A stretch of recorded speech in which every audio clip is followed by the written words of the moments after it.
Assalamualaikum. Salam satu Nusantara bersua lagi dalam sejarah bangsa kita. Kali ini kami akan cuba membincangkan satu lagi topik menarik, yaitu Sulu semasa perang Brunei di Pulau Cermin.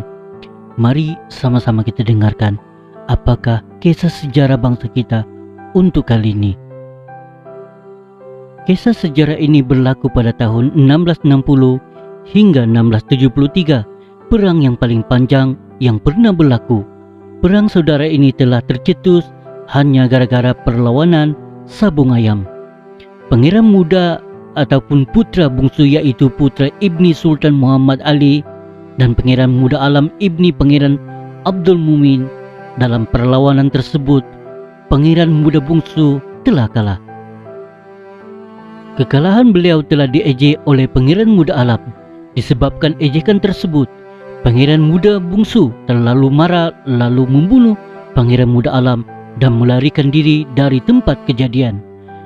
Pangeran Abdul Mumin terlalu marah sehingga beliau dan pengikut-pengikutnya telah membunuh Sultan Muhammad Ali sehingga mati. Abdul Mumin kemudiannya mengisytiharkan dirinya sebagai sultan dan memakai gelaran Sultan Hakul Mubin.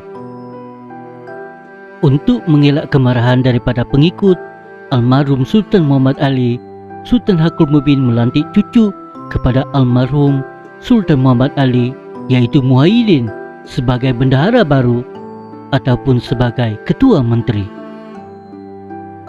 Walaupun Sultan Hakul Mubin melantik cucu almarhum Sultan Muhammad Ali menjadi bendahara, namun ianya tidak bererti api kemarahan daripada pengikut-pengikut setia almarhum Sultan Muhammad Ali hilang.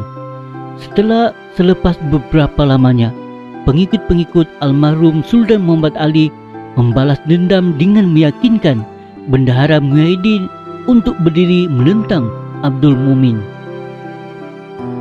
Bendahara Muhyiddin pada mulanya enggan untuk berbuat demikian, tetapi kemudian bersetuju untuk berbuat demikian kerana penyokongnya mula membuat gangguan ke dalam istana dan rumah. Sultan Abdul Hakul Mubin merasa resah dengan desas-desus cerita mengenai gangguan tersebut. Bermacam-macam cerita didengar. Atas nasihat bendahara Muhyiddin, akhirnya Sultan Hakul Mubin memindahkan istananya ke Pulau Cermin, kononnya menunggu sehingga krisis tamat. Selepas perpindahannya Sultan Hakul Mubin ke Pulau Cermin, Muhyiddin telah mengisytiharkan dirinya sebagai sultan dengan memakai gelaran Sultan Muhyiddin. Bermulalah dari sinilah tercetusnya satu pertempuran hebat antara kedua-dua sultan ini. Bermulalah kisah perang saudara Brunei. Dikisahkan sewaktu perang ini berlaku, Sultan Muhyiddin telah menghantar utusan kepada Sultan Sulu, yaitu sepupu baginda, melalui ikatan kerabat daripada ibu Sultan Sulu pada waktu itu, untuk meminta bantuan. Dalam rundingan tersebut diceritakan bahawa Sultan Sulu bersetuju untuk membantu dengan syarat sebagai imbuhan tanah timur Sabah sebagai ganjaran bagi mendapatkan bantuan daripada baginda. Sultan Muhyiddin bersetuju dengan syarat tersebut dengan meletakkan syarat baginda akan membuat penyerahan tanah timur Sabah jika kemenangan berpihak pada baginda. Setelah bertahun-tahun berperang, akhirnya sudah tersurat kemenangan berpihak kepada Sultan Muhyiddin.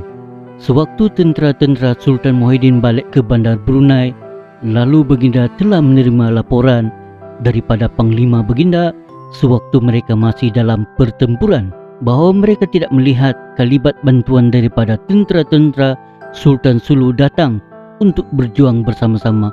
Apa yang mereka ketahui, mereka hanya terlihat kapal berlabuh di Pulau Keinggaran. Setelah tamat peperangan tersebut, barulah tentera-tentera Sultan Sulu melaporkan diri dan telah dilaporkan kepada panglima bahawa tentera-tentera tersebut membawa balik barang-barang peninggalan di dalam istana dan terlihat membawa balik salah seorang gundi perempuan Sulu yang sedang mengandung. Disebabkan laporan ini, maka Sultan Muhyiddin murka dan membatalkan perjanjian tersebut. Baginda amat kecewa seperti diperbodohkan dan terasa dikhianati dengan perjanjian. Maka perjanjian menyerahkan tidak dilaksanakan, tapi walau bagaimanapun tuntutan tersebut terus berlaku sehingga 1775. Sehinggalah kawasan pantai timur Sabah selalu mengalami kekacauan daripada gangguan lanun yang juga daripada orang-orang Sulu, sama ada memang sudah semula jadi kerja melanun ataupun kerana marah kerana pantai timur tidak diserahkan, lalu mereka diarahkan untuk membuat kacau dan huru-hara. Kerana sering mendapat kabar kerja melanun di pantai timur, akhirnya Sultan Brunei ketika itu mengarahkan Sultan Sulu untuk menjaga kawasan pantai timur Sabah dengan tujuan hanya Sultan Sulu saja yang mampu untuk menghalang dan menghentikan aktiviti-aktiviti rakyatnya yang menjadi lanun di kawasan tersebut. Walaupun Sultan Brunei ketika itu mengarahkan Sultan Sulu untuk menjaga kawasan tersebut, akan tetapi kawasan tersebut masih lagi di dalam jajahan pemerintahan Kesultanan Brunei. Buktinya apabila British ingin membuat pajakan, mereka telah membuat perjanjian dengan Sultan Brunei terlebih dahulu pada tahun 1877. Perjanjian ini dibuat kerana menyedari ianya masih di bawah pemerintahan dan kerajaan Kesultanan Brunei. Setelah menyedari akan sifat pengacau Sultan Sulu, maka timbul kebimbangan pihak British kerana mereka tahu akan timbul kesulitan kemudian hari. Jika mereka tidak berhati-hati, lalu pihak British mengambil keputusan untuk tindakan berhati-hati dengan cara membuat perjanjian kedua dengan pihak Kesultanan Sulu. Dalam perjanjian tersebut dibuat perjanjian penyerahan.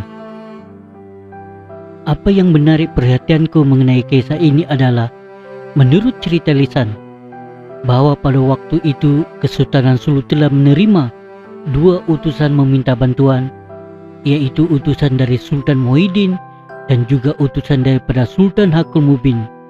Sultan Sulu telah bersetuju untuk menolong kedua-duanya dengan syarat yang sama. Disebabkan Sultan Sulu membuat dua perjanjian, maka Baginda telah mengarahkan tentera-tentera Baginda untuk tidak masuk campur dan berlabuh di kawasan yang berdekatan hanya untuk memperlihatkan kedatangan mereka. Alasan yang diberikan, mereka tentera-tentera Sulu hanya melancarkan serangan menggunakan tembakan meriam dari jauh. Dalam sebuah buku yang bertajuk Yura Halim Riri Sejarah Brunei Darussalam, ada tertulis bahawa sewaktu pemerintahan Sultan Omar Ali Saifuddin I Ibni Sultan Muhammad Alauddin pada tahun 1775, ini juga Sultan Sulu telah menghantar satu angkatan ke Brunei yang diketuai oleh Datuk Titing. Datuk Titing yang dihantar oleh Sultan Sulu dikenali sebagai seorang pahlawan yang gagah dan telah berjaya mengalahkan East India Company di Belambang pada tahun 1774. Tujuan Datuk Titing dihantar ialah untuk menuntut janji Sultan Muhyiddin kepada Betara Sulu berhubung dengan pemberian wilayah di bawah pemerintahan Brunei, yaitu pulau-pulau di Sabah, kerana membantu Brunei sewaktu perang saudara. Sultan Omar Ali Saifuddin I yang sememangnya sudah mengetahui akan kisah tersebut enggan memberi muka kepada Datuk Titing dan angkatan beliau, lalu mengarahkan Pangeran Temenggung Ampa Ibni Sultan Muhammad Alauddin untuk mengeluari kedatangan Datuk Titing. Pangeran Temenggung Ampa juga bukan calang-calang orangnya. Beliau juga seorang pahlawan yang gagah, yang mana beliau juga diiringi oleh perwira warisan daripada datuk nenek mereka yang pernah berperang dengan angkatan perang Spanyol semasa Perang Castilla 1578. Melihat daripada kegagahan Pangeran Temenggung Ampa tersebut, lalu Datuk Titing telah mengaku kalah dan berpatah balik ke Sulu. Sejak kekalahan inilah Kesultanan Sulu tidak pernah datang lagi mendesak untuk membuat tuntutan.